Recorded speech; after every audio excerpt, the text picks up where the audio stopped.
Yeah, firstly, hi everyone. I was thinking of it now, my friends online. I don't think I've met any of you in person, which I think hopefully one day that will be possible when I'm back in Johannesburg doing some things there, which I think most of you are from that part of the world, I think. You'd be But yeah, surprised. will I be surprised? It was interesting listening to the conversation of the two Johans, and I thought, well, that really confirms what I'm actually going to share today um, from a different angle. But yeah, always good to be with you guys. And what I thought of today, and just briefly, just over a few minutes, it's a massive topic, but absolutely critical one if we want to lead effectively, is the aspect of networking and partnering. And it's not always easy when you're starting out in your career. If you, like me, a bit tentative, maybe a bit shy, and you're with a whole lot of seasoned professionals, it takes some time. And I think once you build confidence and you get leadership roles, and as it happened to me early in my career, I got leadership roles that I realized that to be more effective, I need to network and partner. So, what are these two words? Well, firstly, networking for me is that starting point where you build relationships with those around you. You build relationships at conferences. You may go to conferences or on the iPad forum. And then I was listening to the two Johans. Hopefully, there's also a networking through the Voluntary Association of iPad with ECSA. And ECSA is such a key role in what we do, as they are administering the standards of the engineering industry. So yeah, it starts with networking, getting to know what people do, finding out what they're about. And then what is very important is to then identify those that will be key in your strategy, in what you are leading, those that can take your team, your organization to the next step. And that's where you got to start to lean towards partnering. And partnering is both ways now. I know it doesn't always work out with everybody, but it's important to get to that point. And people, they quickly pick up if your motives are wrong. One has to come with a genuine motive and talk about your context. What do you want to get to? Where you want to go?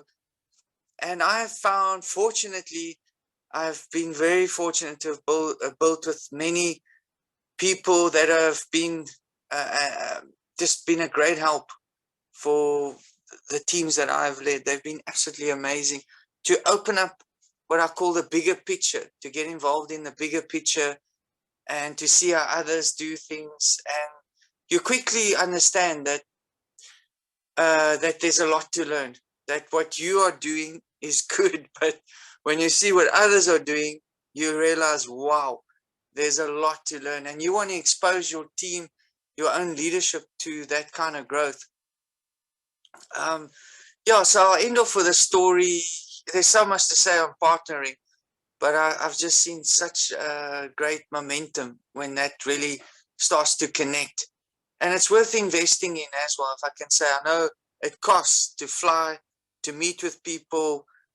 Um, yeah, I tell you, I see the reaping of that is so much more of those initial costs. But yeah, I just was thinking of my son now that I say this in closing now on partnering. He got to do his thesis in, I'll give you the general term, they call it quantity surveying, his industry. He's got some other fancy name that his course is called, but let's go with quantity surveying. And what he did was a topic on um, digital leadership, And what he had to do is now go around the industry, interview people and whatever, and then put together all his findings. And he found it quite an interesting exercise, and also a realization, and the people in the industry, that there's a lack of um, the digital side. There's a lack of that, and they that the guys realize they're a bit behind. They need to actually adopt more fancier technology to stay with it and to be more competitive, etc. And then he interviewed those that had the actual the digital side organized and leading that effectively, and they shared their testimony of, yeah, they had to invest in this, but how they reap the rewards of getting in business, being quicker, more effective, all of these type of things. So there's an example of a little bit of networking and then having an understanding like, wow, okay, this is where the industry's at. So yeah, a lot more to be said, but those are the two words that I think are important if we want to lead well, is partnering and networking. So guys, over to you. Johan, thanks for this opportunity. Thanks, Adrian. If there's any questions, maybe I would just like to add, yeah, get yourself the create opportunities, do the networking, join groups where you can network.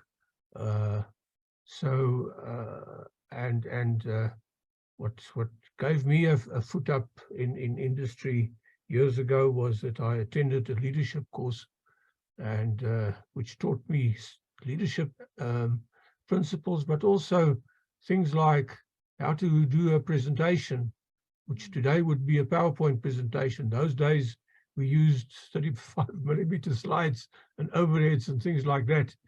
But to know how to do it and what not to do. So, and I still apply those principles today.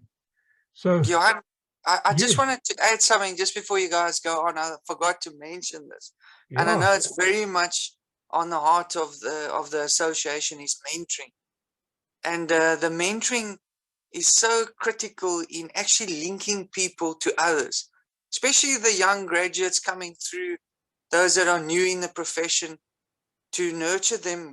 That's one part, but also to link them to more experienced people. That just helps that engagement process to take place. I just find that a vital process in mentoring. So I just wanted to add that to the pot. Thanks very much.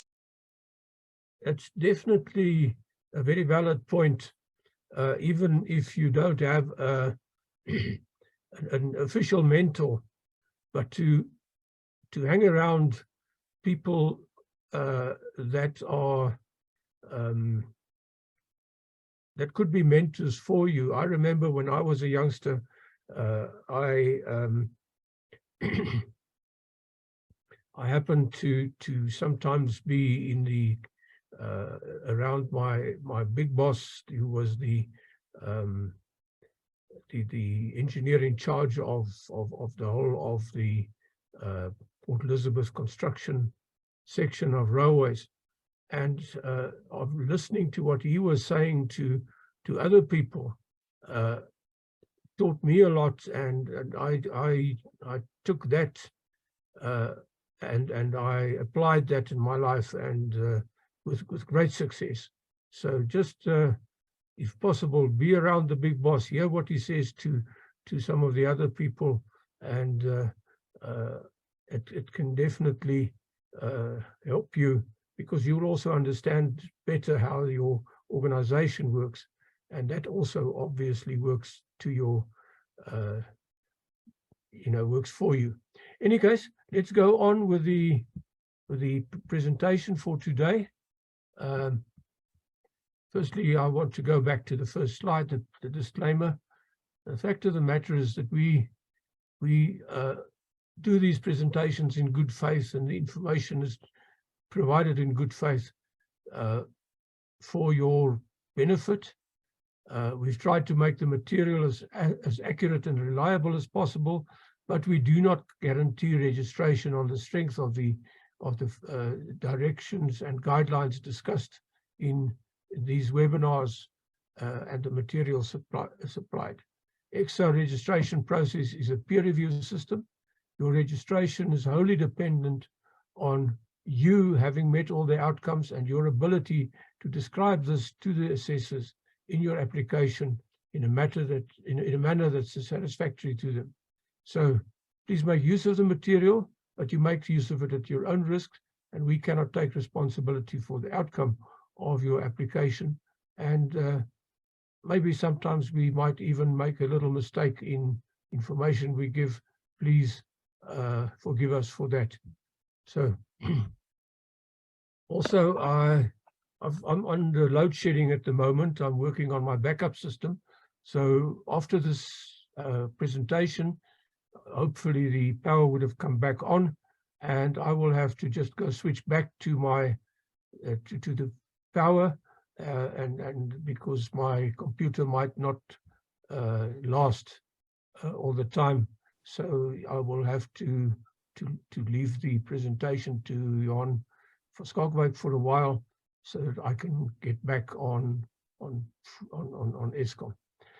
In any case, we're talking about ECSA registration, where to start, what to do, really to look at it from scratch.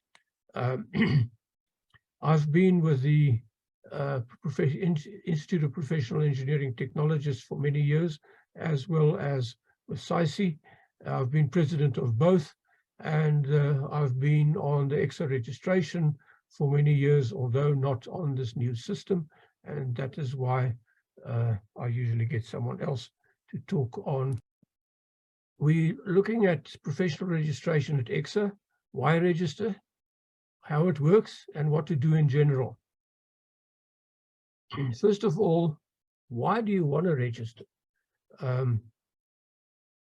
It allows you to work independently and sign documents if you're registered. It's also a proof that you are a mature professional. And registration is a requirement by most employers. It's a question of no registration, no job. It allows you to start your own consulting business or construction business if you're registered. And obviously the public, the people out there, trust in your ability and knowledge. It gives you status, and in many cases it's required for promotion to associate and director status in consulting practices. The other thing that I forgot to add here is that the identification of engineering work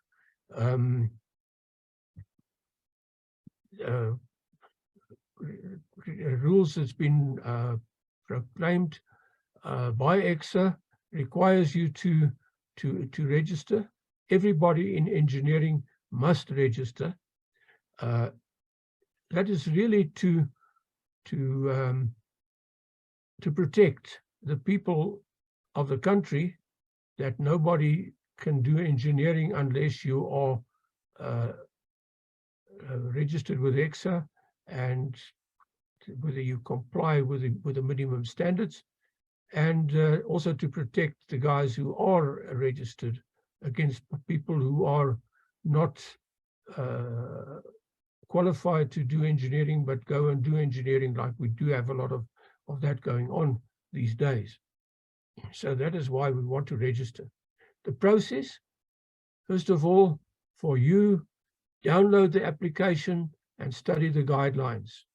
I can't stress that enough. You'll see in the rest of the application of the presentation today, that will be said many times. First, fill in the application from your diary, edit it, submit it. Before you edit it, before you submit, you must edit it. Your mentors and boss and referees, they have to fill in forms and sign, and it's got to be signed as true and correct under the Commissioner of Oaths, the forms that you submit. You must check that all the required documentation is attached. You must pay the application fee. You submit it to ECSA. It's submitted electronically, and then you wait for your professional reviews. You must apply when you qualify, not wait until you're due for promotion. In the past, we've had many cases where people wait 10, 15 years, and they don't have to register because it costs money. And then his boss says to him, fine, if you we want to promote you, and but you can't get promoted unless you're registered. And then the guy writes to ECSA and say, please, can you fast track this because my promotion is dependent on it. And then obviously ECSA just says, sorry, mate, you've had many years to do this. You're not going to chase ECSA up and make special provision for you because you didn't register when you had the opportunity long before. So what happens at ECSA? The ECSA staff gets your application, they check whether your payment is there and whether documentation is complete. Then the document is sent out to 3 of your peers for assessing, and their verdicts are moderated. Now, what is 3 peers? It's 3 guys. If you apply for a professional engineer, it's sent out to 3 registered professional engineers. If you apply to be a professional engineering technologist, it's sent out to professional engineering technologists. In other words, engineers don't look at technologist applications and vice versa. It is, you are assessed by people that are there already for what you are applying for. And then obviously their verdicts, they might not agree on your registration, and that is why it's moderated. And if some of the information is lacking or not clear, then they ask you for an information interview. And then when everything is after that, you get a professional interview to go through all the outcomes and make sure that you qualify. And then when you qualify, then obviously you're registered. As I said, apply when you qualify. Don't wait until you're due for promotion. So how do you start? First of all, before you even, as soon as you qualified and you start working, keep a diary of the work you've done, the level, all the detail, as much detail as possible, because you're going to use that with great success in your application. Decide what you want to, decide that you want to register and gather the information. Make sure that you've got all the information, and then make time to prepare and fill in the application. It takes a lot of time to fill in that application, guys. It's not a Saturday afternoon job after you've had, while you're having a braai and a few beers. You must line up your mentors and referees before the time. Make sure that you are mentored and that you have referees that will be able to referee for you. Make sure that you download all the documents. And as I said, study the guidelines. Make sure that you understand exactly what ECSA want. Don't write what you think, write according to the guidelines. Because if you don't write according to the guidelines, sure as God made little green apples, you're going to be turned down. You're going to be asked many questions. And also make sure that you write about your own stuff.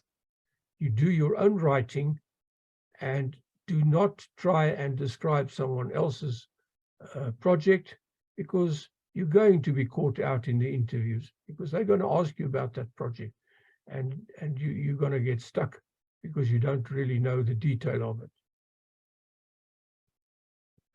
Then when you're writing, when you're preparing the documents, first write a draft, edit it, check to see if it fulfills the guidelines, fix it, rewrite it, edit it again, make sure.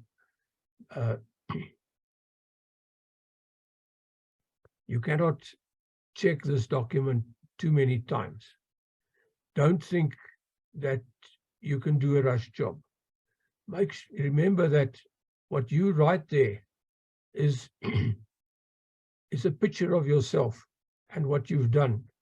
So if you do a rush job, obviously it's going to come across as poorly written.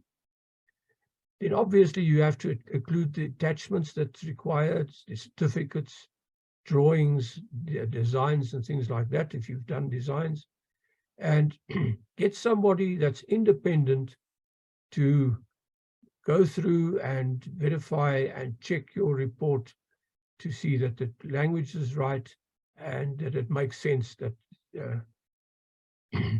that it comes across as you mean it. Sometimes you write something and it doesn't come across the way you mean it. Remember, the assessors can't read between the lines. They only read what is there. And they don't know you, they don't know the work you're doing, so they must go solely on what you've written there. Now, what does it cost to apply? When I spoke to the ECSA representative yesterday, I said to him, there's people in industry think that the cost is too high. Because that was the messages that I got through when I asked the people on the WhatsApp groups, what must I tell ECSA? And people said to me, tell ECSA it's a ripoff. So,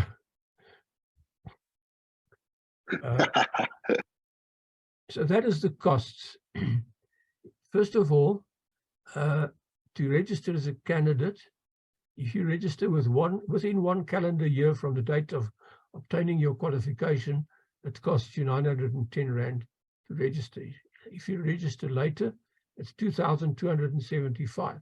Now, obviously, this figure, these will be increased on the 1st of April 23.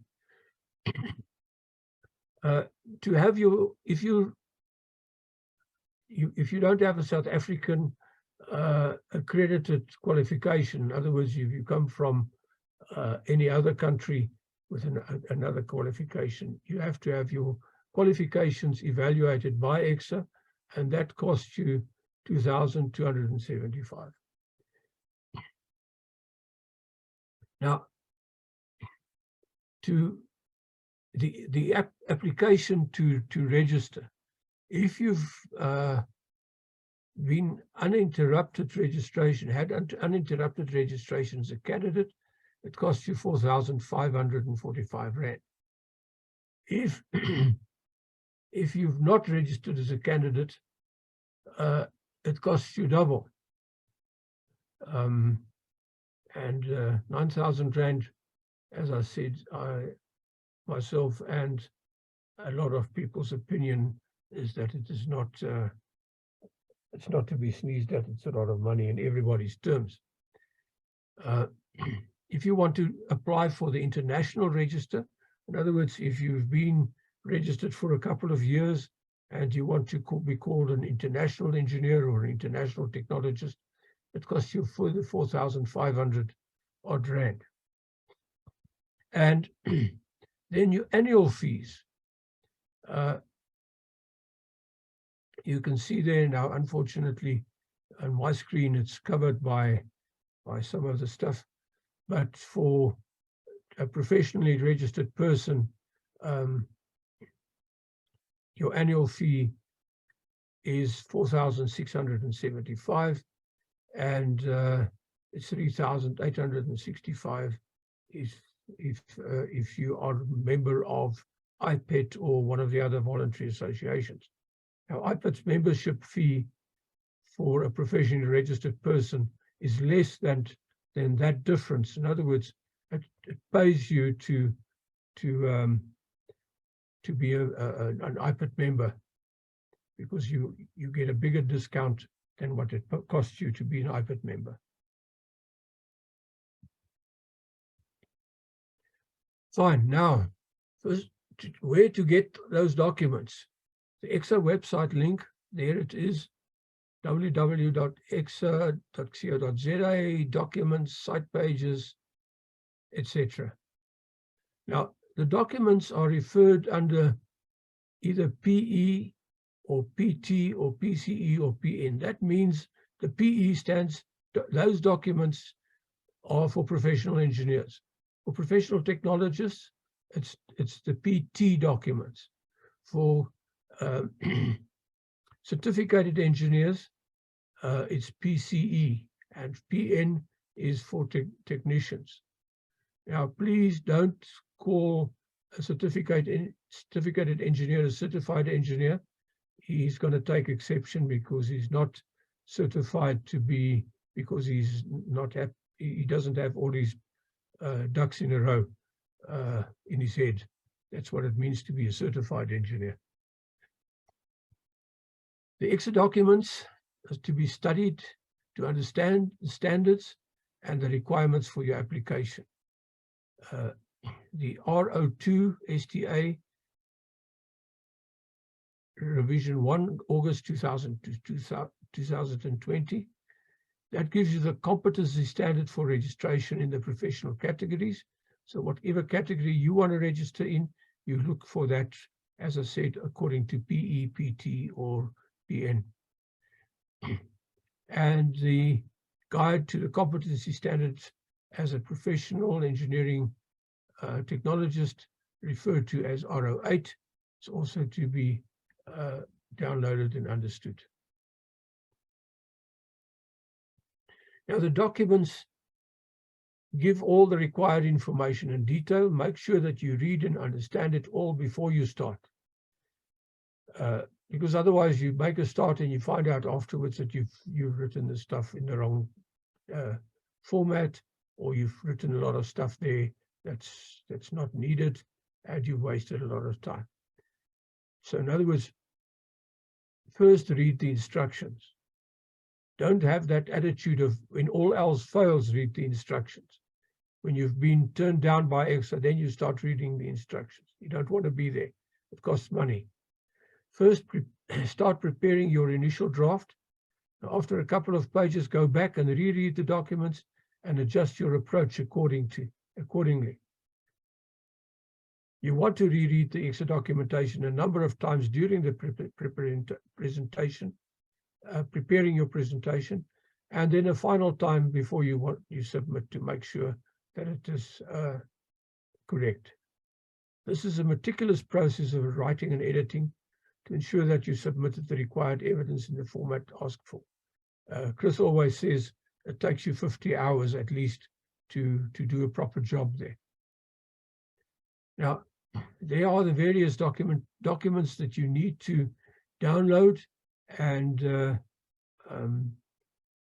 study. The important ones are obviously the RO2 and the RO8, but all the others are very handy of information to see that what the policy is, what the application form. Obviously, you also have to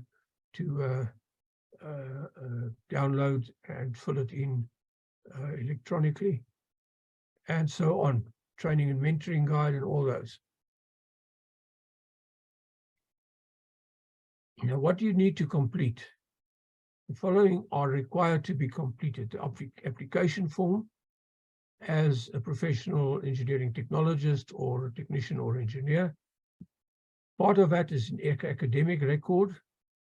Part of that is the training and experience report, shortened to TER. The TEO is a training and experience outline, the engineering report, and the training and experience summary. The referee request for professional engineering technologists or engineers or technicians needs to be completed and sent to your referees. Then the referee has to report on your application for registration as a professional, and he submits his reports directly to ECSA. And obviously, initial professional development report, in other words, the courses that you've done since you've qualified, the educational development report, a disability register if you're disabled, and as I said, it's not an afternoon job. Allow at least 50 hours in total. As far as the academic record is concerned, you must give detailed information as to your academic record, the name of your qualification, all the subjects passed, the marks obtained for each subject, the year obtained. Obviously, that's part of your academic record that you get from your university. Make sure that you've signed it with a date and put the date there that you've signed it. What are the benchmark qualifications? To register as a professional engineering technologist, you need either a BTech or the advanced diploma in engineering, the new one, the 140 credit one at level 7, or a BEng Tech, which is also a level 7 thing. Master's diploma in technology, that's an old qualification, which was before the BTech. And guys, that's a bit gray in the head like myself, I hold one of those. And obviously the experience required is 3 years minimum post-qualification with at least 1 year at level E for registration. Now, as I said, 3 years is the minimum, but a lot of people take a few years longer to reach that level of maturity. A guy from ECSA asked me yesterday, why so many people sitting at 6 years and then only they register? And I said to him, it is because people don't always get the same opportunities to get all the work, exposure to the various stuff that's required for registration. And therefore 3 years is a minimum. As I said to him, that's usually the high flyers that and the people who get all the right opportunities who can do it within 3 years. So don't feel bad if you're not there after 3 years. A lot of people like myself also, I think I wasn't there after 3 years. So make sure that you reach the required level before you apply, not waste your time. Let me see where. Now, if you want to register via the alternate route, the following forms are required: the training and experience outline, the educational development report, it's in form B18 EDR. You only put outcomes 1 to 5 on that report if you are doing the alternate route. The other outcomes, 6 to 11, you put on the ordinary engineering report. Remember that. If you're going through the alternate route, outcomes 1 and 5 on form 18, B18, if you look for it, it's in the engineering report right at the end. There you find it. It's not a separate form on the ECSA website. This whole process was discussed in detail in toolbox number 13. If you want to go back and find it on the professional CPD website, it's there for free. All these talks are up there for free. Now, as I said, before you fill in the documents, I cannot stress this enough. Study the guidelines. Study the guides to the competency standards, so you understand what are the standards. Make sure that you read it all and understand the contents. Fill in what is asked, not what you think they should know. Make sure that you do that. The peer review process, as I said earlier, technologists assess your application for registration as technologist. If you're applying for professional engineer, your application is assessed by professional engineers. Remember, the assessors are all volunteers using their own time. They're not employed to do that. I used to, when I was working for railways and I was traveling all over the country, many a time I sat on a plane, on an aeroplane, or at the airport waiting for the plane, using that time to do the assessments. Saturday afternoons, Sunday afternoons, things like that. very often went into doing these assessments. So remember that you don't want to upset these guys by supplying them with too much information. You want to write a concise, clear report. If you don't do that, you're going to come short. Those people only have your report to judge you by. They don't know you. They don't know the work you're doing. They cannot read between the lines.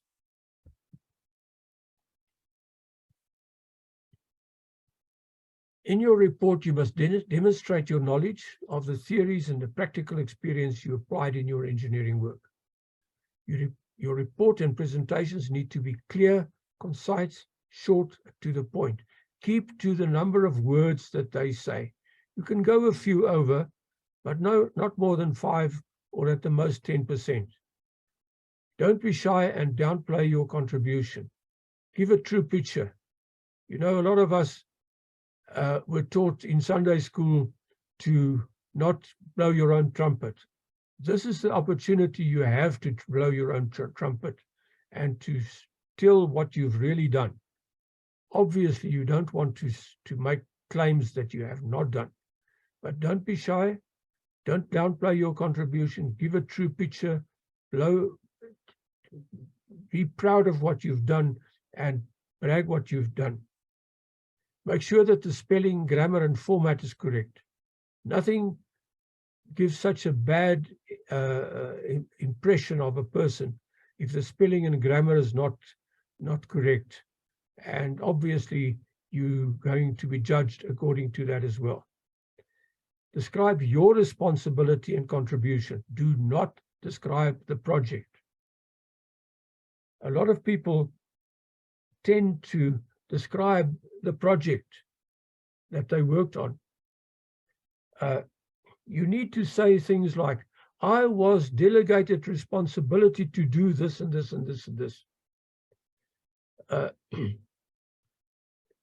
So that we can see exactly what responsibility you had and what you did. So report on your own work, what you've really actually done, and don't fabricate. Your communication ability and ability to interpret is judged by the way the application is filled in. Poor language gives a very poor impression. Don't use acronyms, trade jargon, and capitals. Don't write in capitals. It gives a very bad impression. Acronyms like I used to work for railways, and if I spoke about SRJ, 90% of you people would not know what it is, and 90% of the people in the ECSA assessors wouldn't know what it is. An SRJ is a stock rail joint in a set of points and crossings, for those of you who are wondering what it is. The question is your report a true picture of yourself? Type in the required font. Don't use script, because it's not easy to read. The referee reports, 3 ECSA registered professionals are required. Remember, they have to be ECSA registered. They comment on your engineering proficiency, your conduct, and the delegated responsibility from their personal knowledge. As their reports are obviously very important in your application. Without those reports, no registration. The applicant must ensure that the referee's registration status at ECSA is active and that they are registered in the category as stated by ECSA. Organigrams indicate your position in the organization, name of the incumbent, registration category, job title, and qualifications as needed. Don't indicate people like the cleaners and the laborers. We're not interested in that. One level above, one level below, and who's beside you. Don't use shading to indicate your own position, because that obscures what you've written there. Don't use the whole company A0 organigram reduced to A4. So we've seen that, and it doesn't work for you. The summary of training and experience is an important document, and many applicants tend to overlook it. It's to be completed only after the TER or the TEO is completed. Ensure that each period is stated in weeks, the total of all periods to be stated in years and months. And it has to add up. Other matters. Provide concise, clear, relevant information. For instance, don't say you attended the site meeting. What did you do at the site meeting? Were you making the tea? Did you do the braai? Or were you actually chairing the meeting? Or were you supplying technical information about the job at the site meeting? Explain your involvement. Don't provide books of designs. Don't include all your CPD certificates. Just list the CPD you've done, the initial professional development. Remember, you want to write about the engineering content of what you've done. That's why I say engineering content is king. Don't write about all the other things. Don't try to rush ECSA because you've waited too long to apply. We've spoken about that already. The interviews is an extension of your application form. You're asked to explain gray areas, and if you did not report on your own work, be very worried in the interview because you're going to be caught out. Don't talk down to interviewers. They are your colleagues, are your peers. Talk to them as if you're talking to your colleagues over a cup of coffee and explaining to them what you've done in your project at work. Prepare your 15-minute presentation professionally. Don't rush it. Make sure that everything is there, that it looks good, that it comes across properly. Don't put too much information in. Cover all the outcomes clear and concise in your application and in your interview. Make sure that you've made notes that you can clearly and in very short term cover all the outcomes. As I said, it's not your own work. You will be caught out. If you don't turn down and you are now very upset, and I've seen this many a time, and it's human. If you turn down, obviously you've got to think, but these guys don't know what they're doing. I've explained everything there. I'm going to appeal. Remember, first of all, that your application costs you 9,000 Rand. An appeal is also going to cost you another 9,000 Rand. First of all, cool down. Discuss with your colleagues and discuss with other people that are registered if you're upset and you did not get registered. I can tell you that very, very few appeals are successful. Unfortunately, ECSA is the judge and the jury in this case, and a lot of people have lost money on their appeals. Rather ask for an information interview so that you can understand your shortcomings, and they will explain to you where you came short, and it doesn't cost you anything. So ask for an information interview, and if you were deferred and told come back within a year, it gives you the opportunity to correct your shortcomings and to catch up where you came short, and also to fix the mistakes you've made in your application. So that brings us to the end of it. It's been a long one, but thank you for your attention. And again, from the iPad side, there is the information. We've got a WhatsApp group or WhatsApp groups, where you can join and gives free registration advice. And these webinars are advertised there. That is the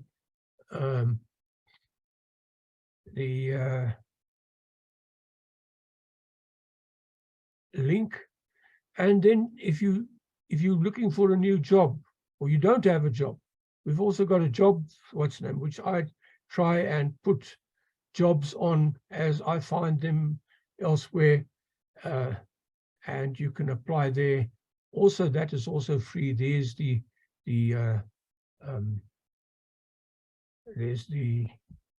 link. Then all these tutorials, is video tutorials, and all these webinars are on professionalcpd.co.za. It's all for free. And the IPET website is ipet.org.za, not co.za.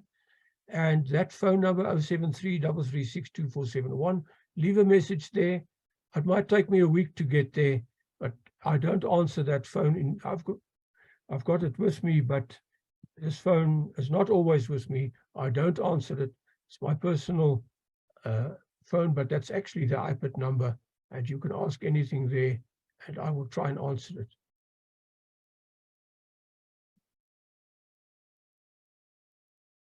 So thank you. And as I said, I'm going to give over to Johan van Schalkwyk. If you've got any questions to ask, I'm going to stop sharing. And where do I get to stop sharing? There it is. Fine. If there's any questions, fire away. Unmute yourself and ask your question. Put up your hand. Johan, mine's up. Okay, you go. Okay, yeah, perfect. Johan, don't you want to enable the sharing as well? Because I would like to share some stuff with the candidates. Okay, let me. That's wrong.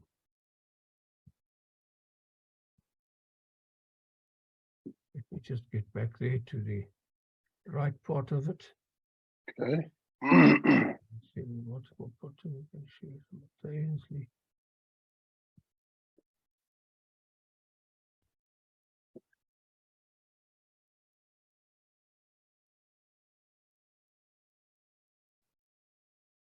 Okay, that should enable you to do it now, Johan. Yes, yeah, no, it does. Go up. Once you're up, okay, I'm going to switch over to Eskom Power again. So give me a few minutes. Okay. Right, I believe everybody can see and hear me. Now, the first thing that I want to highlight, this is an extension to what Johan was saying. Excuse me, but trust me, you've got a hell of a lot of resources around you, including myself, Johan, and others as well. I've created this workplace training plan record. Now, what this does on the left-hand side is all your candidate information. So I've got this template available. I will put it onto the website as well, so you can download it from there. Where on the left side, all of the information that you see here, project responsible on the top left, responsible supervisor, that's the one who's going to sign off on your TR, the project activities and designation, that's your activities and your designation, and the problems and issues that you solve. You label it there, the start date and the end date, which is, simple enough. The work weeks is important. That also goes onto your TR, because I want to know how many weeks you've worked, so that this will help you with that, tracking that. And then just status, whether it's in progress or what the story is. Now, this is the important box. You've got the council outcomes. You'll see I've put some in there already. So there's a drop down and the activities are on there. You can just select them from there. If you don't know what the council outcomes are, then go to the bottom here where it says workplace training plan, the tabs. And if you click on that, there's your outcomes, there's your level of responsibilities. So all of that information is in there as well. So if you want to print it, you can do that. Now, the workplace training plan, you fill that in, your degree of responsibility sits there. Now, Remember, left side, candidate story, right side, the mentor. Now you can book your mentor or your supervisor, whoever is privy to your stuff. You book a meeting, you assess the outcomes with your mentor or your supervisor. You assess your role of responsibility, on which level you operate. You see there, you can go and tick them and untick them and do all of that. So that information is there as well. If you need supplementary training, you document it there. And then if there's any recommendations, then you can also label it there. So this is available if you need it. The engineering diary, I had a look at it. Good luck with that. You're going to find it extremely difficult to keep a summary of that, but that's your prerogative. You can decide what you want to do there. I just want to do a new share here. Now,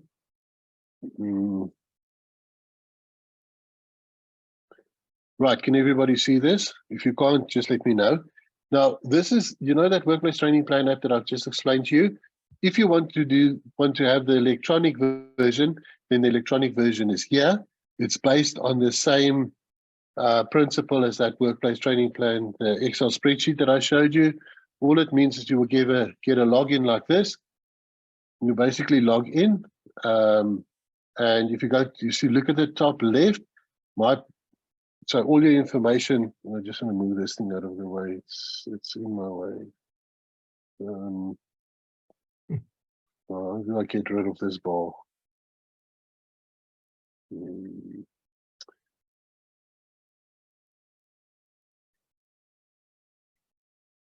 The menu bar's in my way more. This one I hide the hide floating meeting controls. Gone. All right. So here's your portfolio. If you go to my mentors, you can add your project mentors if you want to. You can add your profile mentors. So you've got various ones that you can add there. Then if you go to my projects, I've captured one here already. If you click on it, there's your project name, how many weeks you've worked on it. All that information is there. Start date, end date, in progress, your designation on the project, and you've got your mentor and you've got your supervisor here. You fill in all your information. Now this is the lekker part, because now you can link your outcomes to this specific project. So if you're done with one, then you uncheck it. If you want to add one, you know, here at the bottom, you can add one, and your role or responsibilities is also in here. So you capture your project, done and dusted. Then you can sit and virtually have a review with your mentor. So if you click on my reviews, now that same project that you've just seen, right, here it is. So these things are now hidden because this is now a review. So you and your mentor sit, and there it says assessment of your outcomes. You see, here's your outcomes on the right side. There's your responsibility level. So it's all here. So you and your mentor can virtually sit and have this meeting. You update the information, and you save and notify the mentor. It means if you want to save if your mentor's not available and you've made the changes, you can save and not notify them, or you can save and notify your mentor that you've made changes.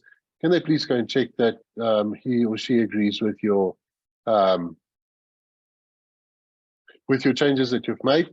And here's what I've just shown you. Here's the report. You can print this, you can export it, you can add it to your CV, you can do whatever you want to with it. You can use it for your training and experience reports as a template, just to pull that information back into your training and experience report. I'm trying to get the developer to make this the same as ECSA's TERs, but that's still a bit of a way to go. Okay, I'm just going to lock out of that. So you can have the Excel spreadsheet. It's there, it's available, or you can use the electronic version, which means that information will sit there forever. I would like to highlight the following. As Johan was saying, the candidates courses, all of them are here, so you don't have to go scratch around for them anymore. All courses will now be separate. So this is all the CPD events that's been validated. They sit there. I've separated it. Now you've got all yours in one place. But this is the one that I want to talk about.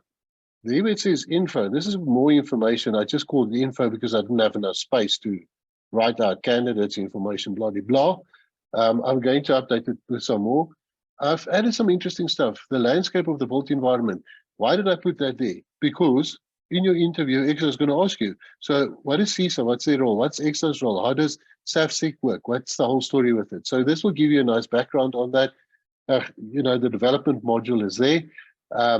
If you want the latest application documents, I've decided to add it here as well, because sometimes it's, for some people, it's difficult to find these documents on ECSA's website.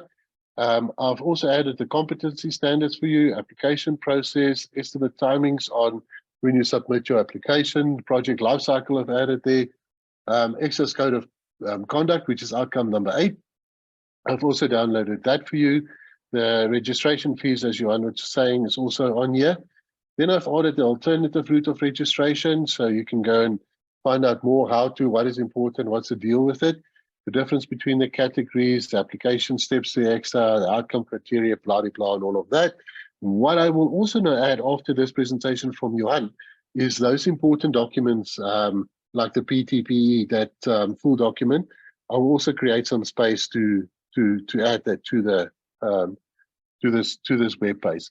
So what I'm saying is that there's lots of resources, lots of stuff you that will help you through the process. I'll also create a button here that if you should not like to request a meeting, that we can set up a meeting with you individually instead of a group. But this website will evolve. I most probably will launch it next year, where you can subscribe and be a follower for the candidate phase, and then obviously, because you'll be paying for it, you will get additional information, like an example of a successful application. I will also take a draft one, and I will complete it on a video format, so you can follow step by step. So there's all those nice goodies that will come into it. But for now, you've got this already, which is a good thing. Now, I just want to get back to the screen. Come now, back to meeting. Come back to meeting. Okay. Sorry, Anna, I just want to get back to, I don't know how to do that now. Zoom.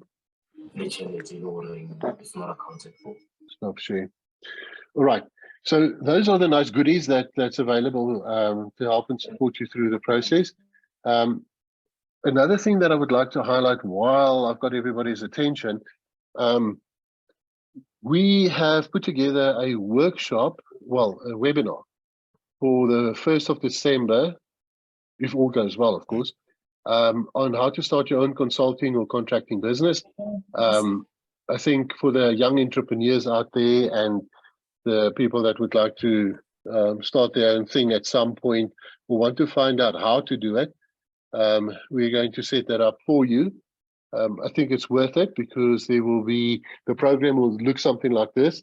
There will be young engineers who work for a company and then decided to do their own thing to share their information. There'll be a medium-sized multidisciplinary company that will also share their experience and their road to financial freedom through having their own company. I might have a third person talking about that as well. And then I've also invited a chartered accountant to say, all right, fine, if you want to start your own business, what do you need to consider? Capital, what documents do you need to draft or put together? What type of company should you start? You're a PTY Limited, or do you want to be a sole practitioner? You know, all of those kind of things. So it's that whole spectrum, so that by the end of that workshop, you would, you know, be fully aware of how to do it. And when you decide to go there, you will know exactly what you're in for. So we thought that might be a very good one for the end of this year. It will give you some thought, some tools to think about during the holidays, if you would decide to maybe in next year after that, to start your own consulting firm. I haven't seen a workshop like that or a webinar like that before. So once again, it's one of these joint ventures that those do that is literally the first in the marketplace. There's quite a few that we've orchestrated so far. So yeah, Johan, that's my deal. Thanks, Johan. That's great. I think that's a great development. and it will be of great help to a lot of people. And they obviously will not be costing the arm and a leg that some other organizations charge. I see on the chat, someone asks whether this webinar will benefit aspiring professional engineers, because we mentioned professional engineering technologists. Obviously, IPET that supply you, that provides this information is the Institute of Professional Engineering Technologists. But most of the information that goes in principle for professional technologists and how to fill in the form also applies to professional engineers. So that is not all of it, but as I said, most of it applies. And the other question, Muketsi, I'll come to you just now. I just want to go through the chat quickly. If you want to upgrade from PR Techni to PR Eng to PR Tech, is it more straightforward?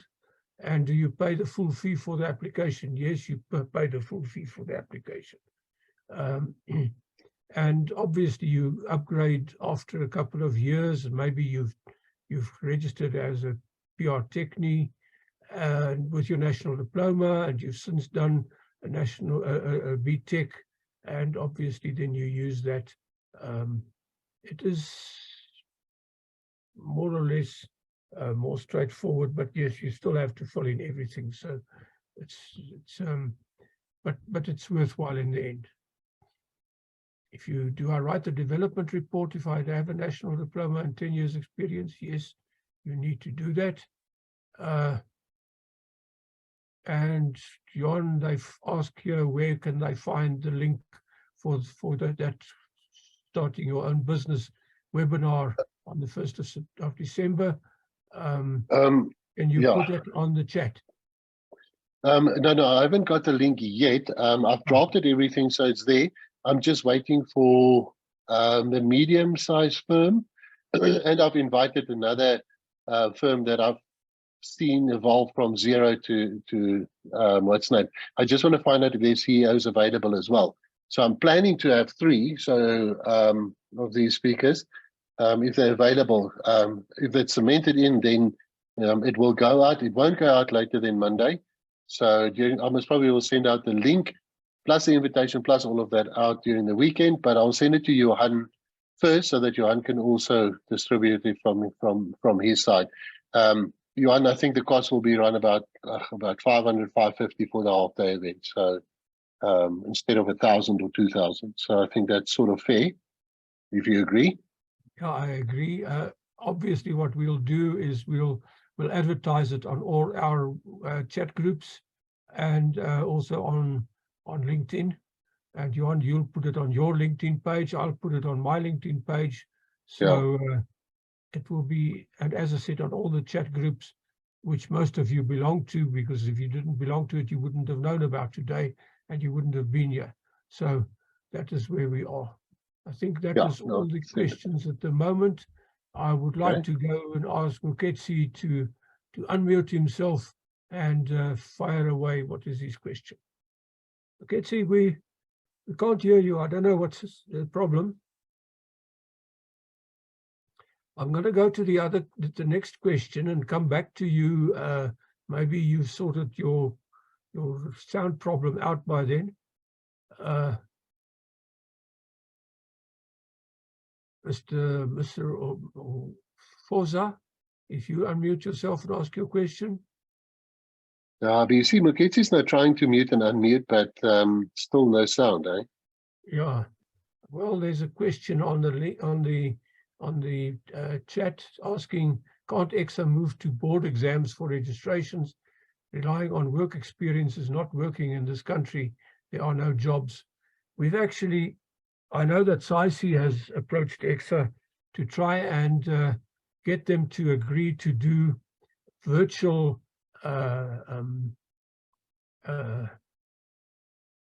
experience. In other words, give people... Hi, Johan, can you hear me now?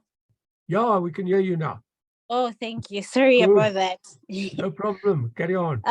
Thank you. I just wanted to find out on the training and experience report on the supervisor's signature, if they've relocated, how do I go about that? Do I just write relocated in the out of the country? Thank you. You find him by LinkedIn, and you email him and ask him to do it.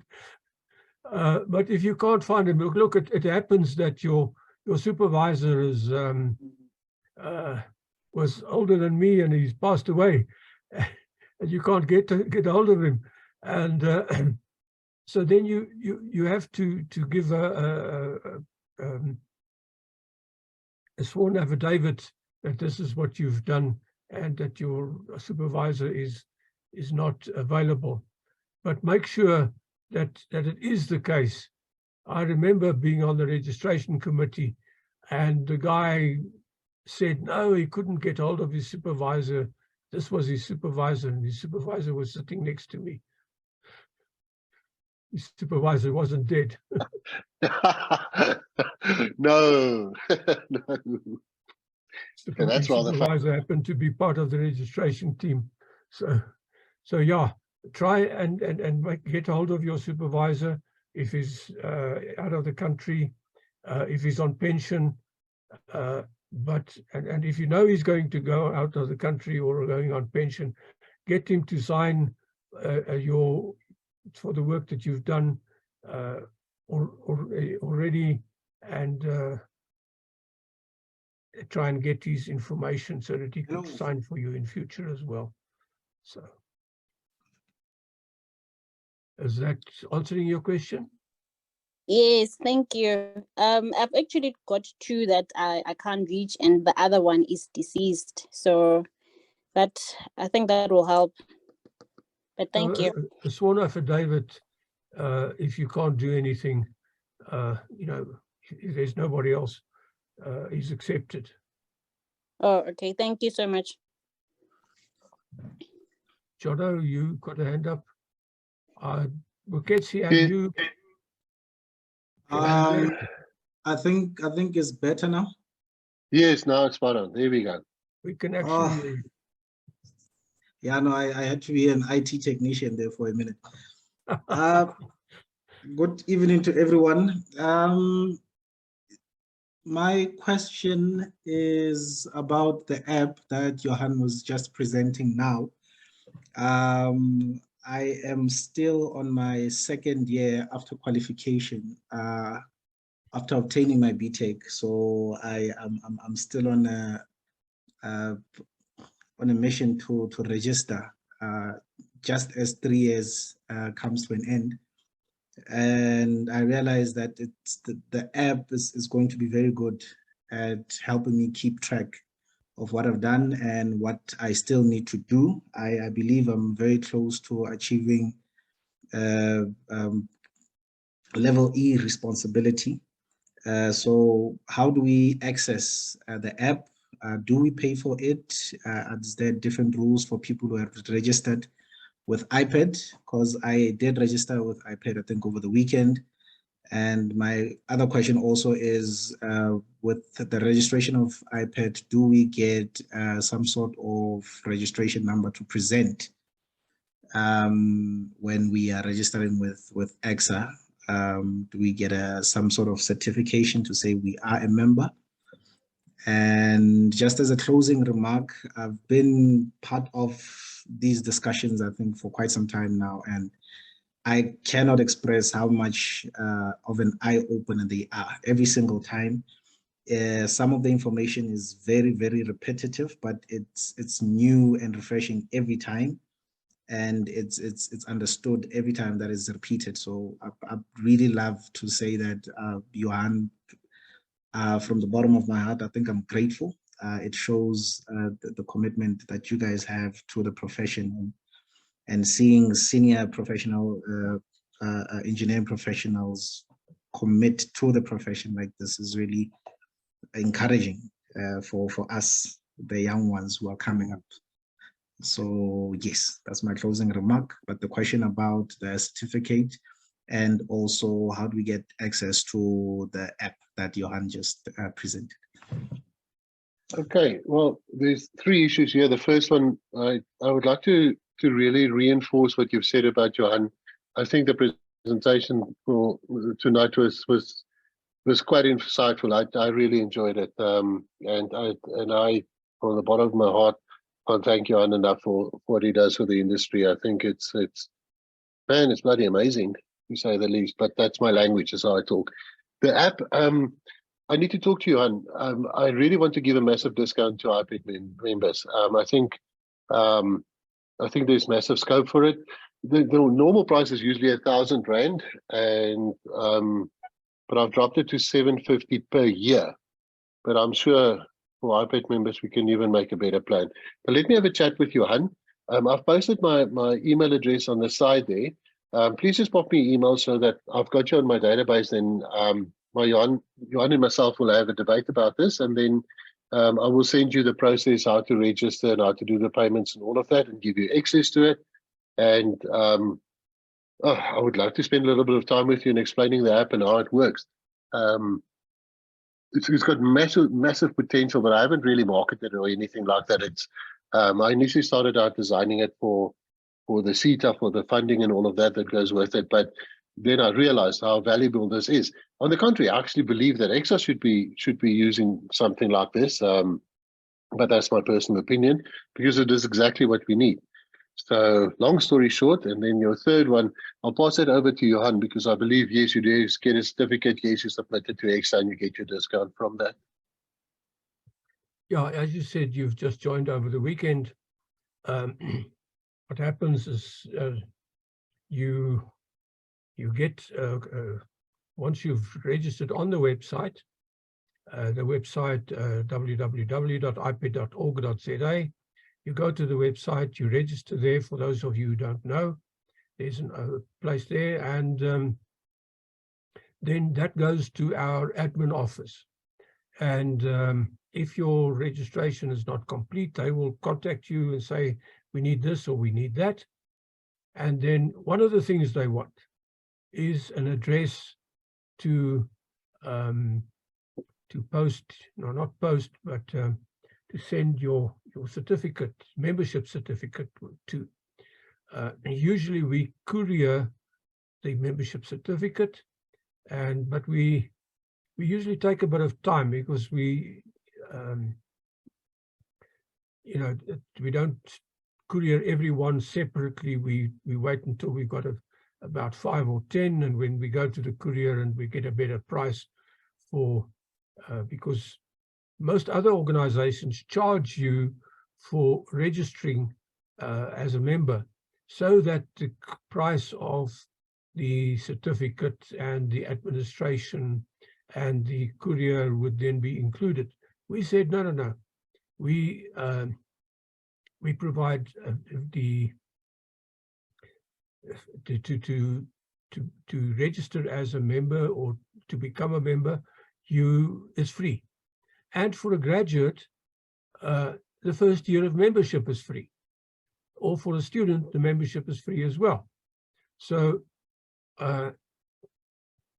if you registered as a professional, then the cost is 550 Rand a year, but the discount you get on your ECSA fees is 780 Rand. So you win hands down. You've got money for a few beers or something that you like left. For the app. Oh, for the app, yes. Yeah, there's your saving. That is the cost. And after the first year as a graduate, it costs you 320 Rand. We are going to put that money up next year because of various reasons. But be that as it may, you should get a membership certificate with a number. First, before you get the certificate, you get a letter with welcoming you as an IPED member with your membership number. And that obviously you can send a copy to ECSA with your application to prove that you are an IPED member if you don't have a certificate yet. So yeah, that is, I think that answers your question. I don't know who Teb is, TEB, who's got a hand up there. can you unmute yourself and ask your question? Okay, Oh, I yeah, presume I've answered your question there. Yeah, good evening, everyone. Mr. Johan, I just wanted to ask the I reckoned on your presentation there was a slide whereby you were explaining the alternative route for application. Can you please explain a little bit more there? Who qualifies for the alternative route and who does not? Okay. First of all, if you go on the professional CPD website for toolbox number 13, we've had a whole discussion on that. Go and have a look there. But who qualifies for alternate route? People who don't have the qualification that that qualifies them as you know, the BTEC or any of the other qualifications that straight away qualify you. If you have a national diploma, for instance, you've got 10 or 15 years experience, but you don't have a BTEC, and you say a lot of people have started doing a BTEC and he's done 3 or 4 or 5 subjects, and then because of personal reasons or work reasons, he had to give it up. Thanks, Johan. That tells us exactly where to find it. But you had to give your BTEC up and you couldn't do it. Then you apply on the alternate route, and you have to have a number of years for various situations, depending on what qualification you have. Then you have to have various years of experience and various years working at level E. So that, in short, is the way to apply on the alternate route. Johan, if I may be so rude to interrupt quickly, Oh, you're welcome. I've got another commitment at 7, and as much as I hate to leave now because I just enjoy this kind of stuff, as you've noticed, but unfortunately I have to say goodbye. If there's any questions regarding whether it's the training, the website, the app, or any of that, my email address is there on the side. Please feel free to contact me. Maybe I also put my cell number in there as well. So if you 082-737-552. So you've got that as well. If you need any help for information or anything like that, then there it is. And once again, my apologies that I have to disappear. I thought we were done before that, but these interactions are absolutely brilliant, man. So Johan, once again, I salute you, and unfortunately I have to leave now. Otherwise, yeah, I'm going to be in trouble. All right. Thanks. Cheers, everyone. Thanks, Johan. Thanks for your contribution. It was very valuable. It's always a pleasure to have you on the talk with us. I see Fulafelo has taken the hand down. If you still want to ask a question, you're welcome. I see on the chat there's somebody says here, apologies for joining late. Will the presentation be shared? Yes, the presentation will be shared on the professional CPD website, like the others, as we showed. I don't know whether you saw that, the ones that Johan showed there, that those black ones with the ECSA sign on the ECSA on the professional CPD website. And how much is it to join IPET? The application fee is for free, and if you are a graduate, you haven't registered as a professional, the first year of membership is also free. I've said that, but obviously you joined late, so I don't mind saying it again.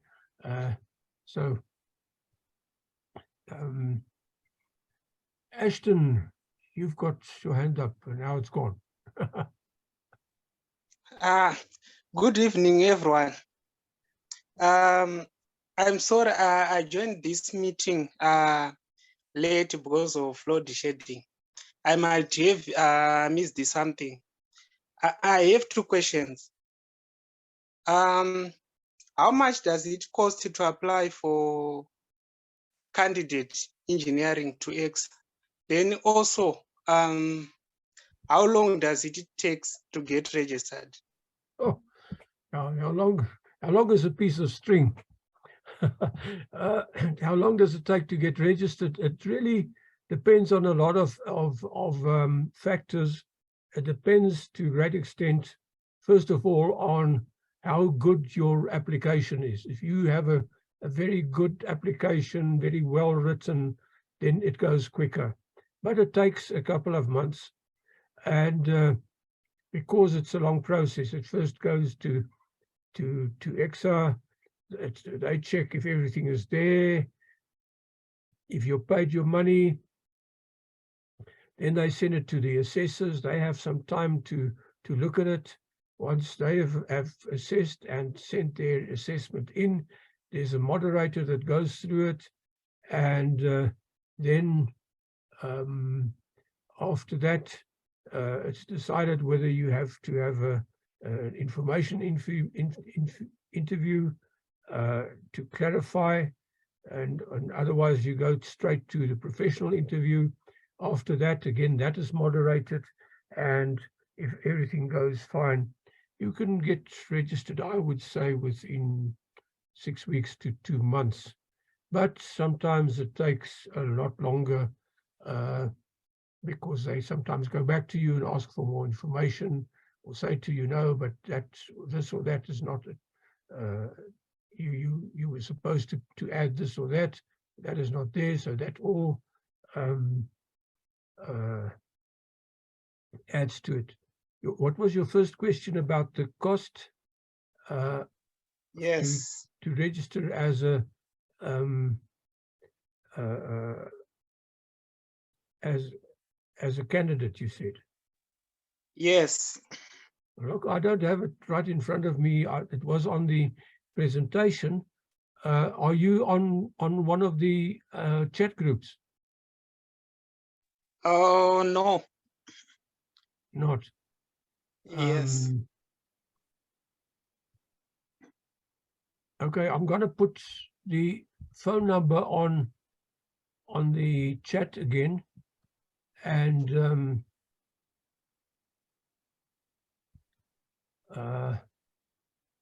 let's see, everyone in the meeting, and then you can give me your email address or your phone number, then I can send it to you on a WhatsApp, the costs. There's a little document that was as part of the presentation. So the phone number is 073 336 2471. Sorry, say 073. 073 Yes. 336 2471. 2471. Okay, thank you.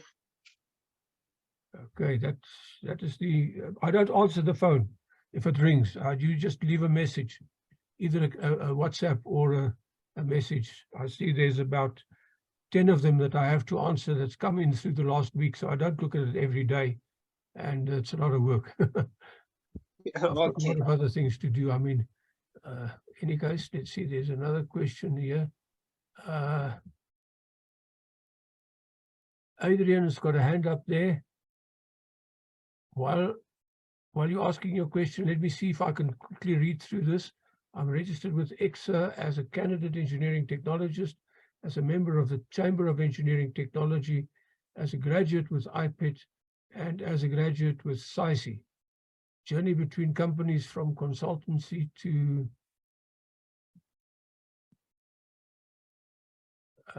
construction has led to a situation where annual fees were maintained due to financial constraints. Can these registrations be restored? What will the process be? Thank you for your comprehensive presentation and the efforts you're okay. the response there is basically you have to contact each of these organizations. If you've got a job or you don't have a job, and say, look, you still want to be a member, you had to drop your membership because you don't have money to pay. Most of us will give you a year free membership and to restore you. So you just have to ask.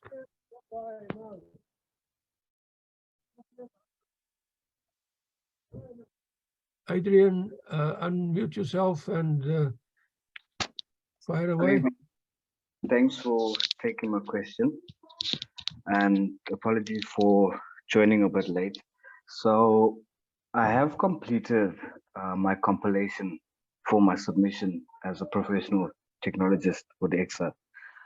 I just wanted to know if IPIT does do review, or if you guys could refer me to anybody who does review of the ECSA submissions. At this stage, we don't have someone who does the review. If I say we do that, I'll have 20 tomorrow.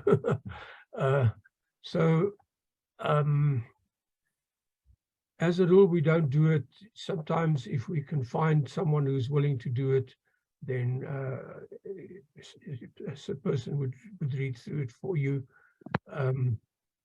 So if you should send me a message, I'll put it on the groups and ask if there's someone that is willing to do it for you, and then we can see. I can't promise anything. No problem. I really appreciate it, Jan. I'm not on any of the chat groups or anything of that sort. How do I get onto them? As I said, try that phone number that I've put up there. Ask there to be put on the chat groups. Ask especially, put your name down there. We don't. We are the technologist family. We don't have numbers. We have family, friends, and family and friends. So we need a name, and I'll put you on the registration group. If you just say, please put me on the registration group, and I'll put you on there. Thank you so much, Jan. And it's free. Fulufelo, are you back? You wanted to ask earlier. Yes, I am back. Thank you.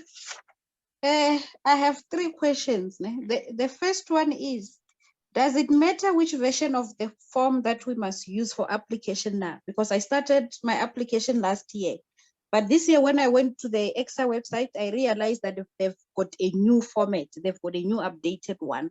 So I'm wondering if I have to redo the report on the new one from 2022.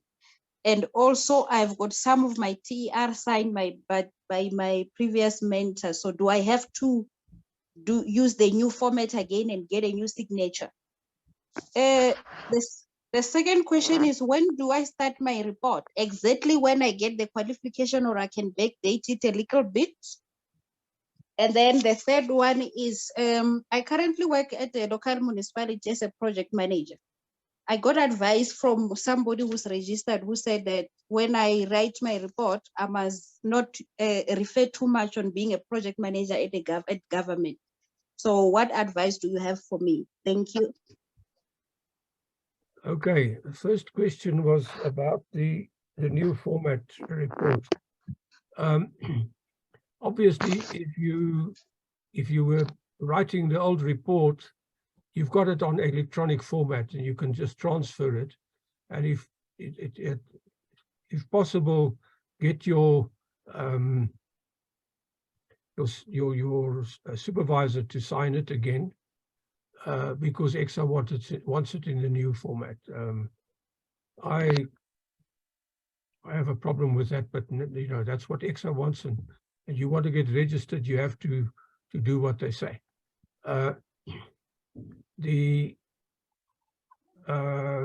Sorry, what was the second question again? The second question was, when do I start my report? Exactly when I finish my qualification, or can I backdate it a little bit? Because my concern is that I don't Oh, have enough site experience from the moment when I registered, because I worked a lot on government. But before I got my BTech, I worked for construction companies. Thank no, you. you do give you do use your pre-BTech, or while you were doing your BTech, you can use that, and you actually expect it to include that, because it shows how you grew in your career. So you need to include that in short, obviously. And what you said about being a project manager, as a project manager, your job title is a project manager, but you're still doing work where you are solving problems, and that is a problem that a lot of people have that's working in government or municipalities, and even some private companies, especially if they're on construction. They say, but they do not do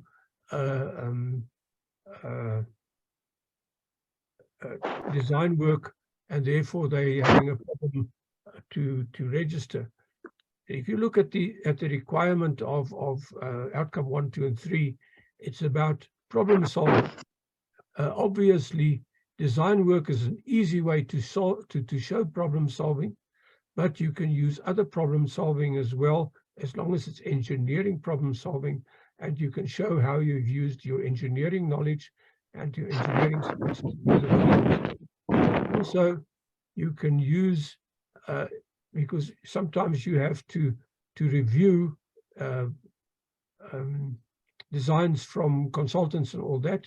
Obviously, if you review a design and you see there's something that's questionable, then you go back to them and you ask, and you propose other solutions, and you use that for your outcomes 1, 2, and 3.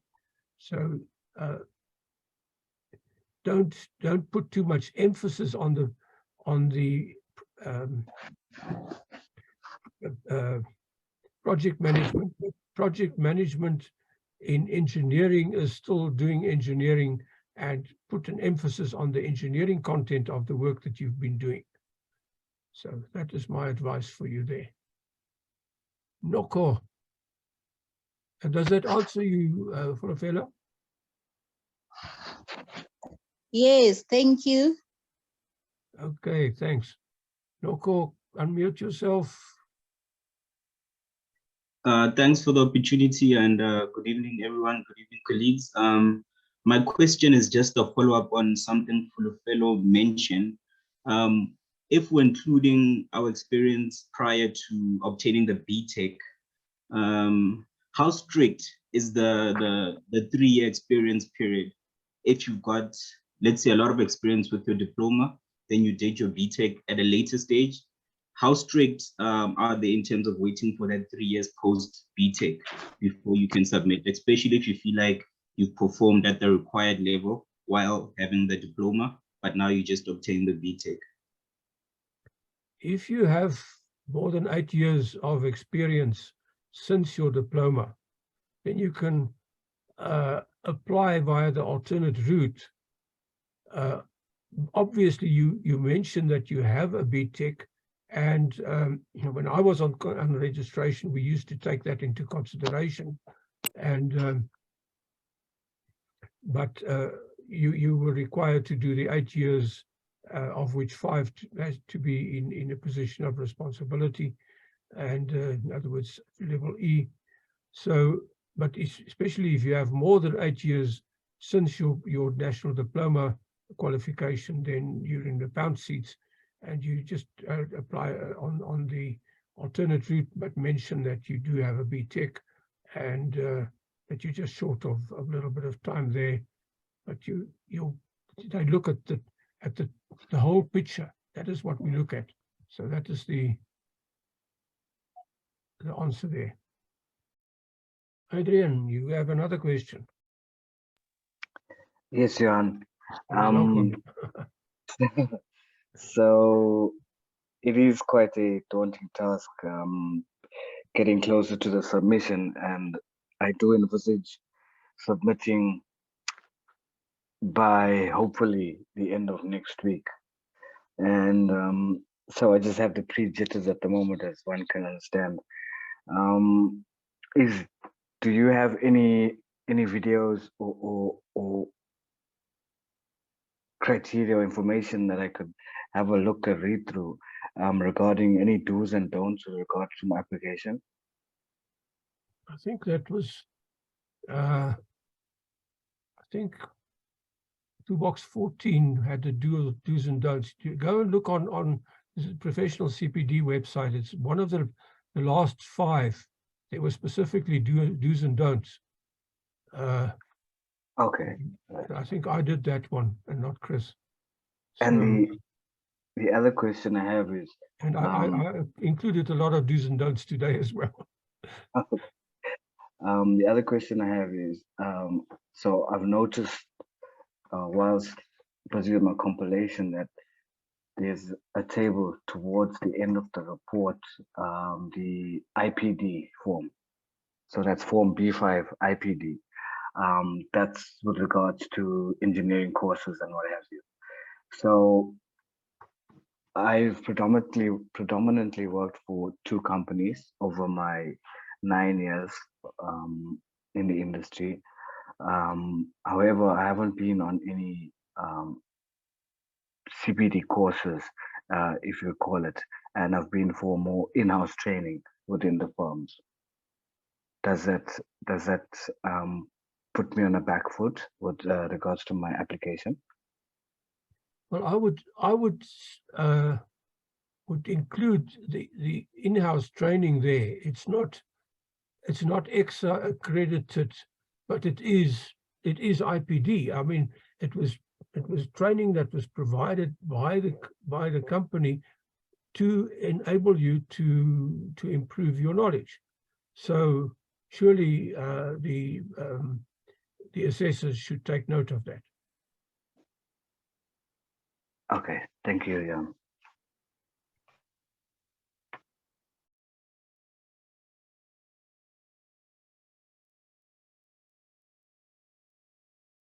Okay, guys, I think we all want to go and have dinner now. I still have to go and make dinner. In my house, my wife works and I do the dinner. So, I'm still waiting for her to come home. I want to see if she's sent me a message that she has left work in Midrand to say that she's on her way. But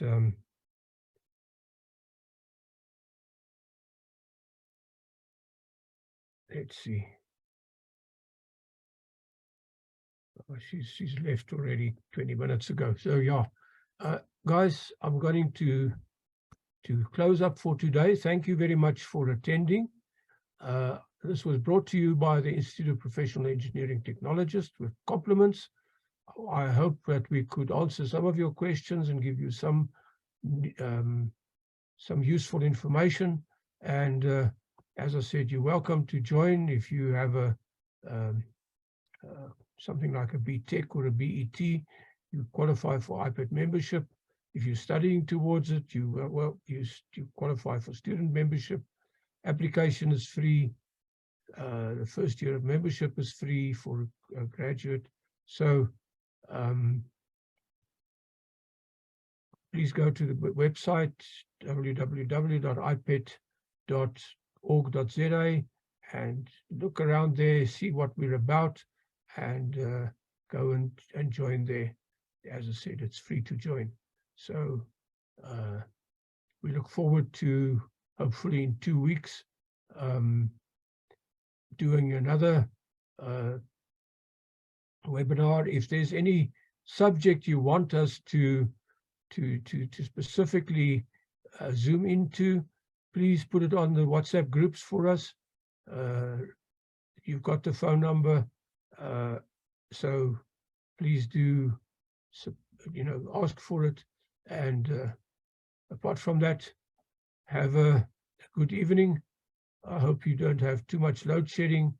Sleep warm, and keep dry. There's a lot of rain around. Be careful on the roads because of the wet roads, and see you next time. Thank you.